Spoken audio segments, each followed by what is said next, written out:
ధర్మము అంటే ఆధ్యాత్మికత.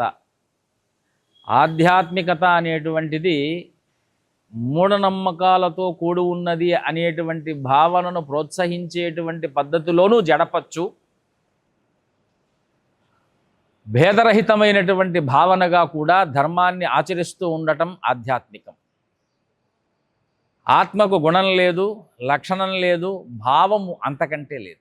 అంటే ఈ లక్షణం కలిగిన వారు, ఈ గుణం కలిగిన వారు, ఈ భావనలో బతికేటువంటి వారు అని చెప్పటానికి లేదు. అది ఆత్మభావన. ఆత్మసిద్ధి ధర్మము వలనే కలుగుతుంది. ఆత్మసిద్ధి అంటే సహనము. కాబట్టి ఆధ్యాత్మికత ఆవశ్యకత ఈరోజు యువతకు ఎందుకున్నది అంటే, సహనము లేని మన కాలము ఎలా ఉన్నది, అందరినీ పరిగెత్తిస్తూ ఉన్నది, ఉరకలు వేయిస్తూ ఉన్నది.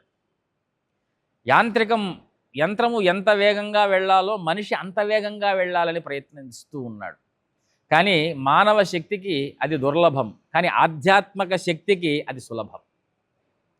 పూర్వకాలంలో విద్యలన్నీ కూడాను ఒక వ్యక్తి అభ్యసించేవారు. ఈరోజు ఒక విద్యను అభ్యసించడానికి ఒక జీవితంలో మనకు ఆయాస ప్రయాసలతో కూడుకొని ఉన్నాం.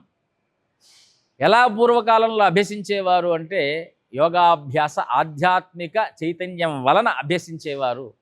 ఈరోజు మనమై మన చేతులారా ఆధ్యాత్మికతను దూరం చేసుకొని యోగసిద్ధికి, విద్యాసిద్ధికి, సహన సిద్ధికి దూరం అయిపోతున్నాం. గనక సహనమున్నటువంటి వాడి చేతిలో అన్నీ ఉన్నట్టుగా, లోకంలో ఆ సహనానికి అధిరూపమైనటువంటి హంససిద్ధి ఉన్నట్టుగా, సహనం లేని వాడి చేతిలో ఆయాస సిద్ధి ఉన్నట్టుగా, మనం ఆయాస పడకుండా ప్రశాంతంగా మన ధర్మాన్ని ఆకళింపు చేసుకొని ఆచరిస్తారని ఆశిస్తూ స్వస్తి.